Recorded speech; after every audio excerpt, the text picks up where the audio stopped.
Good morning बच्चों। आज मैं आपको गद्य खंड से आचार्य महावीर प्रसाद द्विवेदी के जीवन परिचय के बारे में बताऊंगी। और मैं ये उम्मीद करती हूँ कि जो कल गद्य खंड से मैंने आपको सदाचारो उपदेशा पाठ का हिंदी अनुवाद समझाया था, आप भली भांति समझ गई होंगी और उसका अनुवाद आप कॉपी में लिख लीजिएगा। संस्कृत खंड से आपको सिर्फ 2 पाठ और पढ़ना है, एक हिमालय, दूसरा गीतामृतम। और वंदना पाठ भी हमने अभी शायद नहीं पढ़ा है, सिर्फ आपको प्रयाग और सदाचारो उपदेशा 2 पाठ संस्कृत खंड से पढ़ा दिए गए हैं, उसको आप अपनी कॉपी में जरूर लिख लीजिएगा। अब ये गद्य खंड खत्म होने के बाद पुनः मैं आपको संस्कृत खंड का वंदना पाठ या हिमालय पाठ पढ़ाऊंगी। अभी आप आचार्य महावीर प्रसाद द्विवेदी का जीवन परिचय ध्यान से सुनिए। यह आपके गद्य खंड का दूसरा अध्याय है। ये आपको कला वर्ग और विज्ञान वर्ग दोनों वर्ग और कॉमर्स के बच्चों को दोनों को पढ़ना है। सबसे पहले तो ये जानिए कि आचार्य महावीर प्रसाद द्विवेदी किस युग के लेखक थे। ये हमने लिख दिया है। आचार्य महावीर प्रसाद द्विवेदी युग के श्रेष्ठ निबंधकार थे। और जैसे आप गद्य साहित्य का विभाजन जब पढ़ें तो उसमें सबसे पहला युग आपका था भारतेंदु युग। उस भारतेंदु युग का नामकरण भारतेंदु युग क्यों किया गया, इसका भी कारण था क्योंकि उस युग में भारतेंदु हरिश्चंद्र जैसे प्रतिभावान लेखक अवतरित हुए और उनकी लेखन कला, लेखन शैली और उनकी विद्वत कौशल क्षमता को देखते हुए उन्हीं के नाम पर उस युग का नाम भारतेंदु युग रख दिया गया।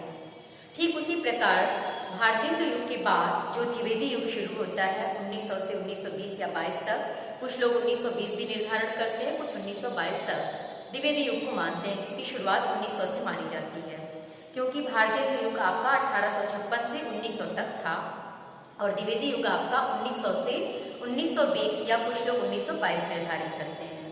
वो युग द्विवेदी युग के नाम से जाना जाता है। तो द्विवेदी युग के श्रेष्ठ निबंधकारों में आचार्य महावीर प्रसाद द्विवेदी का नाम आता है। और इसका नाम द्विवेदी युग क्यों पड़ा, ये भी तो आपके मन में प्रश्न आएगा।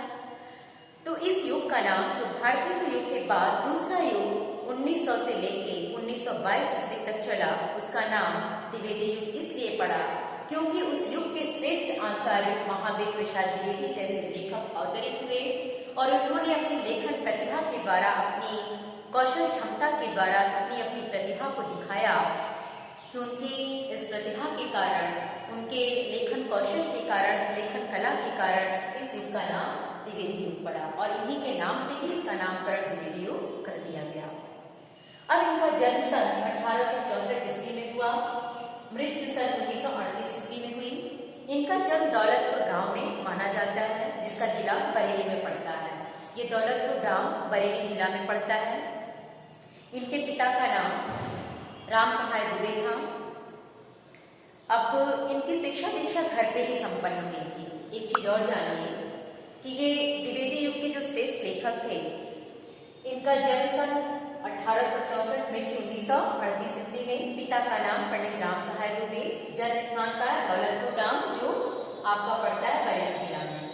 इनके द्वारा जो संपादित महत्वपूर्ण ग्रंथ थे, साहित्य शिखर है, विचार विमर्श है, रसक निरंजन, लेखन विचार माला, जो इनके द्वारा संपादित महत्वपूर्ण ग्रंथ के रूप में जाने जाते हैं। संपादक के रूप में इन्होंने सरस्वती पत्रिका का संपादन किया था। अब जानिए सरस्वती पत्रिका का क्या योगदान था हिंदी साहित्य के युग क्षेत्र में। तो द्विवेदी युग से पहले जो भारतेंदु युग था, भारतेंदु युग में भले ही गद्य की भाषा खड़ी बोली हो गई थी, लेकिन कविता ब्रज भाषा में ही लिखी जाती थी। और खड़ी बोली में गद्य लेखन तो भले ही शुरू हुआ भारतेंदु युग में, लेकिन व्याकरण संबंधी बहुत सारी अशुद्धियां व्याप्त थी और जो क्षेत्रीय भाषा या शब्दों का कह लीजिए प्रयोग होता था, बोलचाल के शब्दों का भी प्रयोग होता था। और बहुत सारी, एक तरह से देखा जाए तो जब आप भारतेंदु युग के निबंध को पढ़ेंगे या भारतेंदु युग की रचनाओं को, तो उसमें बहुत सारी व्याकरण संबंधी अशुद्धियां दिखाई देती हैं। लेकिन जब द्विवेदी युग में द्विवेदी जी का आगमन हुआ तो इन्होंने एक मासिक पत्रिका का संपादन किया जिसका नाम सरस्वती था। इस मासिक पत्रिका के संपादन के बाद इन्होंने जो भी व्याकरण संबंधी अशुद्धियां थी उसको दूर करने का पूर्ण प्रयास किया। सबसे पहले अगर पूछा जाए कि इनका क्या योगदान था, इस पत्रिका के माध्यम से हिंदी साहित्य में इन्होंने अपना क्या योगदान दिया, तो इस पत्रिका के माध्यम से हिंदी साहित्य में इनका यही योगदान रहा कि इनके आगमन के बाद भाषा जो थी वो व्याकरण सम्मत हो गई। यानी जो व्याकरण संबंधी अशुद्धियां हुआ करती थी साहित्य के क्षेत्र में, वो पूर्ण रूप से समाप्त हो गई। और इसके साथ साथ साहित्य की जो कई विधाएं हैं, जैसे नाटक, एकांकी, जीवनी, यात्रा साहित्य, संस्मरण, रेखा चित्र, रिपोर्टाज, ये सारी गद्य की जो विधाएं होती हैं, लगभग हर विधाओं का सृजन भी इनके आने के बाद हुआ। और इनके आगमन के बाद बहुत सारे लेखक थे जो इनके संरक्षण में आकर के साहित्य रचना किए और अपने अंदर बहुत सारी इनकी प्रतिभा से अपने अंदर भी बहुत सारा सुधार किया उन्होंने। तो इनका महत्वपूर्ण योगदान सरस्वती पत्रिका के द्वारा क्या था? भाषा को व्याकरण सम्मत बनाया, बहुत सारी नवीन विधाओं का इन्होंने सृजन किया। और इसी द्विवेदी युग में ही आप अयोध्या सिंह उपाध्याय हरिऔध का नाम सुनी होंगी। द्विवेदी युग में ही काव्य की भाषा खड़ी बोली हुई। इसके पहले काव्य की भाषा क्या थी? ब्रज थी। ध्यान दीजिएगा, द्विवेदी युग में ही काव्य की भाषा खड़ी बोली हुई, इनका योगदान था। और उसमें भी हरिऔध जी का नाम सुनी होगी, अयोध्या सिंह उपाध्याय हरिऔध, उनके द्वारा संपादित जो महाकाव्य है प्रिय प्रवास, उनके महाकाव्य का नाम है प्रिय प्रवास, जो खड़ी बोली का प्रथम महाकाव्य माना जाता है। द्विवेदी युग में खड़ी बोली का प्रथम महाकाव्य प्रिय प्रवास माना जाता है, जो अयोध्या सिंह उपाध्याय के द्वारा संपादित है। तो द्विवेदी युग में ही काव्य की भाषा खड़ी बोली हुई।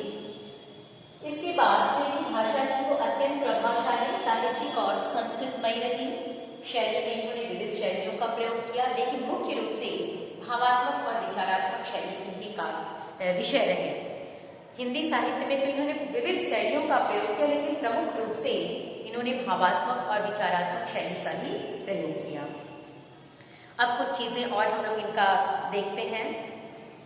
देखिए, ये घर पे ही स्वाध्याय से अध्ययन प्राप्त किए थे और बीच में जब ये बंगला, मराठी, फारसी, गुजराती, अंग्रेजी आदि भाषाओं का ज्ञान इन्होंने स्वाध्याय से ही प्राप्त किया, तो इन्होंने जो रेलवे के तार विभाग में, फिर उसके बाद जब अपनी शिक्षा दीक्षा संपन्न कर लिए तो नौकरी करना शुरू किया रेलवे के तार विभाग में। परंतु बाद में इन्होंने नौकरी छोड़ दिया और साहित्य सेवा में पूर्ण रूप से जुट गए। और वहीं उसी के बाद इन्होंने सरस्वती पत्रिका का पदभार भी संभाल लिया। और उसके बाद जब सरस्वती पत्रिका का पदभार इन्होंने संभाला तो अपनी जो इनकी अद्वितीय प्रतिभा थी, इससे साहित्य जगत को इन्होंने पूर्ण रूप से आलोकित कर दिया। इनका सबसे महत्वपूर्ण कार्य था हिंदी भाषा का संस्कार और परिष्कार, जो मैंने पहले ही आपको बता दिया कि इनके जीवन का महत्वपूर्ण योगदान यदि हम जाने तो क्या है? हिंदी भाषा का परिष्कार करना या उसमें संशोधन करना, सुधार करना, भाषा को व्याकरण सम्मत बनाना। इन्होंने आरंभिक युग की स्वच्छंदता को तो नियंत्रित किया। द्विवेदी जी ने हिंदी भाषा को व्याकरण सम्मत बनाने, उसके रूप को निखारने, संवारने, शब्द भंडार को बढ़ाने और उसको सशक्त, समर्थ एवं परिमार्जित बनाने का कार्य किया। एक चीज इस पे ध्यान दीजिएगा, सन 1931 ईस्वी में काशी नागरी प्रचारणी सभा ने इन्हें आचार्य की पदवी से तथा हिंदी साहित्य सम्मेलन ने वाचस्पति की उपाधि से सम्मानित किया। दो चीज पे ध्यान दीजिएगा कि इन्हें कौन सी दो उपाधियां दी गई थी। तो पहली उपाधि सन 1931 ईस्वी में काशी नागरी प्रचारणी सभा ने इन्हें आचार्य की उपाधि तथा हिंदी साहित्य सम्मेलन ने इन्हें वाचस्पति की उपाधि से सम्मानित किया था। सन 1938 ईस्वी में हिंदी के यशस्वी साहित्यकार परलोक से हार गए। इनका जो साहित्यिक योगदान था उसको थोड़ा सा हम देखेंगे। जो सरस्वती पत्रिका के संपादन के रूप में इन्होंने हिंदी साहित्य की अमूल्य सेवा प्रारंभ की। तत्कालीन साहित्यिक भाषा और शैली पे इन्हें जो त्रुटियां थी, जो दुर्बलताएं दिखाई देती थी, सरस्वती के माध्यम से इन्होंने उसे दूर किया। इन्होंने प्रतिभा संपन्न नए लेखकों को प्रेरित किया और उनके साहित्य में सुधार किए। उनके द्वारा संपादित पत्रिका सरस्वती वास्तव में इस युग की साहित्यिक चेतना का एक तरह से प्रतीक बन गई थी। आज भाषा और शैली का जो परिष्कृत और विकसित रूप हमारे सामने उपलब्ध है, वह द्विवेदी जी के ही प्रयासों का परिणाम है। इस चीज को ध्यान दीजिएगा। वे भाषा के महान शिल्पी थे। एक चतुर शिल्पी की भांति उन्होंने हिंदी खड़ी बोली को संवारा और उसमें प्राण प्रतिष्ठा भी की थी। द्विवेदी जी के नए नए लेखकों और कवियों को प्रभावपूर्ण लेखन की दृष्टि से उन्हें दक्ष बनाया। इन्होंने हिंदी भाषा का प्रचार प्रसार करके जनमानस के हृदय में हिंदी के प्रति प्रेम का भाव जागृत किया। इनका जो काव्य संग्रह है वो काव्य मंजूषा है। ऐसा नहीं कि इन्होंने काव्य क्षेत्र में अपनी लेखनी नहीं चलाई। एक काव्य संग्रह है वो काव्य मंजूषा के नाम से जाना जाता है। निबंध बहुत सारे हैं जो आलोचना में नाट्यशास्त्र, हिंदी दौरत्न, रसज्ञ रंजन, साहित्य शिखर, विचार विमर्श, साहित्य संदर्भ, कालिदास एवं उनकी कविता, कालिदास की निरंकुशता। अनुदित ग्रंथ में इनके हैं जो अनुवाद के द्वारा है वो वेकन विचारमाला, मेघदूत, कुमार संभव, गंगा लहरी, विनय विनोद, रघुवंश। संपादन में सरस्वती पत्रिका है। भाषा इनकी भाषा शैली, विद्वान जो कुछ लोग हैं वो इन्हें तो संस्कृत के प्रकांड विद्वान के रूप में ही मानते हैं, किंतु वे निबंधों में केवल संस्कृत के शब्दों को ही रखने के पक्षपाती नहीं थे। उन्होंने अन्य भाषाओं के लोक प्रचलित शब्दों का भी प्रयोग किया, उसको भी महत्व दिया। द्विवेदी जी की भाषा के विविध रूप भी देखने को मिलते हैं। कहीं उनकी भाषा बोलचाल के बिल्कुल निकट है तो कहीं शुद्ध साहित्यिक और संस्कृत निष्ठ दिखाई देती है। द्विवेदी जी ने अपनी बात को प्रभावशाली तथा विषय की गहराई तक पहुंचने के लिए संस्कृत की सूक्तियों का भी प्रयोग किया, साथ ही लोकोक्तियों और मुहावरों में से अपनी भाषा का श्रृंगार कर उसे प्रभावशाली भी बनाया। भाषा को प्रभावशाली बनाने के लिए उन्होंने लोकोक्तियों और मुहावरों का भी सहारा लिया था। द्विवेदी जी विषय के अनुसार भाषा का प्रयोग करने में पारंगत थे। जैसा विषय वैसे भाषा का ये प्रयोग कर लिया करते थे। इनके आलोचनात्मक निबंधों की भाषा शुद्ध संस्कृत निष्ठ है, तो समसामयिक आलोचनाओं में मिश्रित भाषा का भी प्रयोग देखने को मिलता है। गंभीर तथा विवेचनात्मक निबंधों की भाषा शुद्ध साहित्यिक है, जो भावात्मक निबंधों की भाषा काव्यात्मक तथा अलंकारिक है। शैली में भावात्मक, विचारात्मक, गवेषणात्मक, संवादात्मक, वर्णनात्मक, व्यंग्यात्मक आदि शैलियों का इन्होंने प्रयोग किया। हिंदी साहित्य में स्थान की दृष्टि से यदि देखा जाए तो महावीर प्रसाद द्विवेदी हिंदी साहित्य के युग प्रवर्तक साहित्यकारों में माने जाते हैं। वे समाज और संस्कृति के क्षेत्र में अपने वैचारिक योगदान की दृष्टि से नवचेतना के संवाहक के रूप में अवतरित हुए। उन्हें शुद्ध साहित्यिक खड़ी बोली का वास्तविक प्रणेता भी हम कह सकते हैं। अभी हमें उनका निबंध संग्रह पढ़ना है, महाकवि माँ का प्रभात वर्णन, जो शुद्ध साहित्यिक भाषा में लिखा गया है।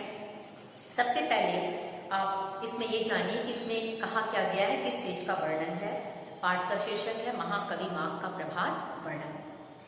द्विवेदी जी के प्रस्तुत निबंध महाकवि माँ का प्रभात वर्णन में महाकवि माँ के प्रभात वर्णन के सुंदर स्थलों को चित्रित करने का पूर्ण रूप से प्रयास किया गया है। प्रकृति वर्णन को समृद्ध बनाने में महाकवि माँ का संस्कृत साहित्य में अद्वितीय स्थान है। माँ के संबंध में कहा भी गया है कि माँ की संति त्रयोगुणा। यहाँ त्रयोगुणा से तात्पर्य श्रेष्ठ उपमाएं, अर्थ गौरव एवं पद लालित्य से है। प्रस्तुत निबंध में सूर्य, चंद्रमा, नक्षत्रों का अत्यंत सुंदर वर्णन है। मानवीकरण के सहारे उनकी क्रीड़ाओं को सजीव रूप में चित्रित किया गया है। इसमें देखिए, इस निबंध में जो महाकवि माँ का प्रभात वर्णन आपको पढ़ना है, इसमें सूर्य, चंद्रमा और दिशाएं, सूर्य और चंद्रमा इसमें पुरुष के रूप में दिखाया गया है, जिसमें सूर्य तेजस्वी और प्रतापी पुरुष के रूप में दिखाया गया है और वहीं चंद्रमा एक कायर पुरुष के रूप में दिखाया गया है। इसके साथ साथ दिशाओं को स्त्रियों के रूप में चित्रित किया गया है। इस तरह से संपूर्ण प्रकृति का ही मानवीकरण किया गया है। तो इस मानवीकरण क्या है? मानवीकरण अलंकार के माध्यम से इस पूरे पाठ को समझाया गया है। तो आज के लिए बच्चों, आज महावीर प्रसाद द्विवेदी की जीवनी आप संक्षिप्त रूप में लिखिएगा। इनके महत्वपूर्ण साहित्यिक योगदान को भी आप लिख लीजिएगा और मैं उम्मीद करती हूँ कि आप लिख करके भारतेंदु जी और द्विवेदी जी की जीवनी आप निश्चित रूप से याद कर लेंगे। कबीर दास और सूरदास की भी जीवनी लिख करके आप याद कर लेंगे। तो ये संक्षिप्त परिचय है आपको, थोड़ा सा इसमें और आप इनके साहित्यिक योगदान को, इनकी शैली को, इनकी भाषा को थोड़ा और बढ़ा के लिख लीजिएगा। इससे आपका ये पूर्ण हो जाएगा। इसके बाद कल मैं आपको महाकवि माँ का प्रभात वर्णन पढ़ाऊंगी। उसका संक्षिप्त परिचय मैंने आज आपको दे दिया। Thank you. और इसके बाद पत्र लेखन आपकी किताब में भी पीछे, लेकिन वो लिखकर उसका प्रारूप मैं आपको दे दूंगी और समुच्चारित शब्द या शब्दों में सूक्ष्म थोड़ा बताऊंगी।